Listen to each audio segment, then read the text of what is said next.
విధి లేని పరిస్థితుల్లో ఆయన కూడా రైతు బంధును కాపీ కొట్టి అన్నదాత సుఖీభవ అనే కార్యక్రమం పేరిట ఈరోజు ఆంధ్రప్రదేశ్లో కూడా రైతులకు డైరెక్ట్గా వాళ్ళ అకౌంట్లో డబ్బులేసే పరిస్థితి వచ్చిందంటే ఇది మన నాయకుడి పరిపాలన దక్షతను మన ప్రత్యర్థులు కూడా ఆమోదిస్తున్నట్టా కాదా ఒక్కసారి మీరు ఆలోచించాలని చెప్పి నేను కోరుతా ఉన్నా. భారతదేశ ప్రధానమంత్రి నరేంద్ర మోడీ గారు ఆయన కూడా ఈరోజు ఎన్నికలకు కొద్దిగా ముందుగా అయినా సరే రైతులను గుర్తు తెచ్చుకొని ఆఖరి నిమిషంలో ఆయన కూడా ఆలోచించి తెలంగాణ ముఖ్యమంత్రి కేసీఆర్ గారు ప్రవేశపెట్టిన రైతు బంధు కంటే మంచి పథకం ఎక్కడా లేదు అని ఖరారు చేసుకొని పీఎం కిసాన్ అనే కార్యక్రమాన్ని దేశవ్యాప్తంగా అమలు చేసే ప్రయత్నం చేస్తా ఉన్నారంటే తెలంగాణ ముఖ్యమంత్రి మనసులో మన తెలంగాణ రైతు మన కేసీఆర్ గారి మనసులో పుట్టిన ఆలోచన భారతదేశంలోని కోట్లాది మంది రైతులకు ఈరోజు లాభం చేకూరుస్తున్నదంటే ఇది మీ అందరి దీవెననా కాదా ఒక్కసారి మీరు ఆలోచించాలని చెప్పి నేను కోరుతా ఉన్నా. ఇది మాత్రమే కాదు, ఎన్నో కార్యక్రమాలు ఈరోజు మనం తీసుకున్నవి దేశానికి దిక్సూచిగా మారినాయి. అందులో మీ వరంగల్ పాత్ర ప్రస్ఫుటంగా ఉందనే మాట కూడా నేను చెప్తా ఉన్నా. ఎందుకు ఈ మాట అంటా ఉన్నా అంటే కేసీఆర్ గారికి ఎంతో ఇష్టమైన జిల్లా వరంగల్ జిల్లా. ఉద్యమ సందర్భం నుండి నేటి వరకు అడుగడుగున టీఆర్ఎస్ పార్టీకి కేసీఆర్ గారి నాయకత్వానికి జై కొట్టిన ప్రజలు, అద్భుతమైన చైతన్యం ఉన్న ప్రజలు పుట్టిన ఈ గడ్డ వరంగల్ గడ్డ. అందులో కేసీఆర్ గారికి మొదటి నుండి ఉద్యమానికి సంబంధించి అన్ని అనుభవాలను, అన్ని రకాల అంశాలను అరటిపండు ఒలిచినట్టు ఒలిచి ఆయనకు చెప్పిన గురువు, మహానుభావుడు, పెద్దలు ప్రొఫెసర్ జయశంకర్ గారు పుట్టిన గడ్డ అనే మాట కూడా ఒకసారి నేను మీకు గుర్తు చేస్తా ఉన్నా.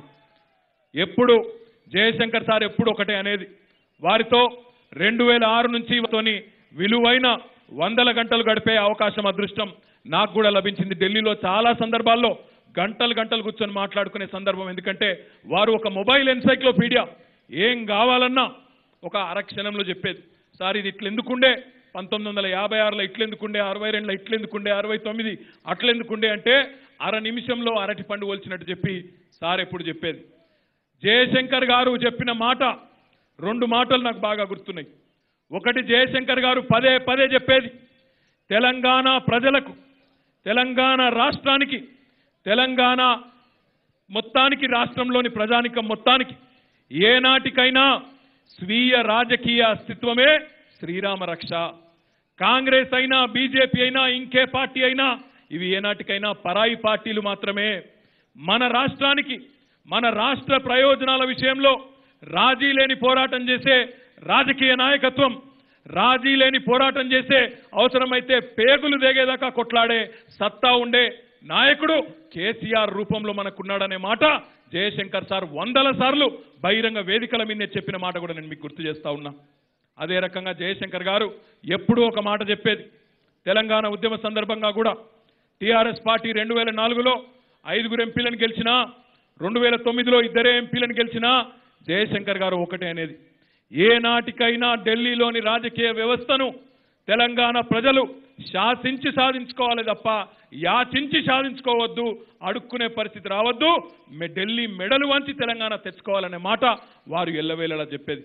ఈరోజు మీ అందరి ఆశీర్వాదంతో, మీ అందరి అభిమానంతో కేసీఆర్ గారు తీసుకున్న సంక్షేమ కార్యక్రమాలు కానీ, అభివృద్ధి కార్యక్రమాలు కానీ, అపురూపమైన కార్యక్రమాలు గడిచిన 5 సంవత్సరాల కాలంలో షాదీ ముబారక్, కళ్యాణ లక్ష్మి లాంటి అద్భుతమైన కార్యక్రమాలతో పేదింటి ఆడబిడ్డలకు ఒక అన్నగా, ఒక మేనమామగా వారికి అండగా నిలబడ్డా, కేసీఆర్ కిట్లతో ప్రభుత్వ ఆసుపత్రుల్లో ప్రసవాలు జరిగే విధంగా రాష్ట్రంలోని వైద్య ఆరోగ్య పరిస్థితిని మెరుగుపరిచినా, అదే రకంగా సన్నబియ్యం పెట్టి పేదింటి బిడ్డల కడుపు నిండా ప్రభుత్వ స్కూళ్లలో, హాస్టళ్లలో వారికి నాణ్యమైన ఆహారాన్ని అందించినా, అదే రకంగా రైతు బంధు, రైతు బీమా లాంటి కార్యక్రమంతో కోట్లాది మంది రైతుల హృదయాలను కొల్లగొట్టినా, అదే రకంగా ఆసరా పెన్షన్లతో ఈరోజు మాకు గర్వంగా అనిపిస్తుంది. అప్పుడప్పుడు ఆ పెద్ద మనుషులు మాట్లాడే మాటలు వింటుంటే హృదయం ఉప్పొంగిపోతుంది. కేసీఆర్ నా పెద్ద కొడుకు ఉంటే హృదయం ఉప్పొంగిపోయి నిజంగా కూడా గర్వంగా అనిపించే పరిస్థితి ఈరోజు 42-43 లక్షల మంది పేదలు, పెద్దవాళ్ళు, పెద్ద వయసులో ఉన్న ముసలి వాళ్ళు మా పెద్ద కొడుకు మాకు భోజనం పెడుతుండు కొడుకా అని చెప్పి వాళ్ళు దీవెన ఇస్తుంటే గర్వంగా అనిపించే పరిస్థితి. భర్తలు వదిలిపెట్టి లేదా కుటుంబాల నుండి దూరమై నిరాదరణకు గురైన మా అక్క చెల్లెలు, ఒంటరి మహిళలు లక్షలాది మంది ఆసరా ద్వారా నెలకు 1000 రూపాయలు పొందుతూ ఉంటే గర్వంగా అనిపించే పరిస్థితి వారి కళ్ళల్లో తృప్తి కనబడుతున్నప్పుడు గొప్పగా ఒక ప్రజాప్రతినిధిగా ఈ ప్రభుత్వంలో పనిచేస్తున్నందుకు, ఈ ముఖ్యమంత్రి కింద పనిచేస్తున్నందుకు గర్వంగా భావించిన రోజులు ఎన్నో ఉన్నాయి.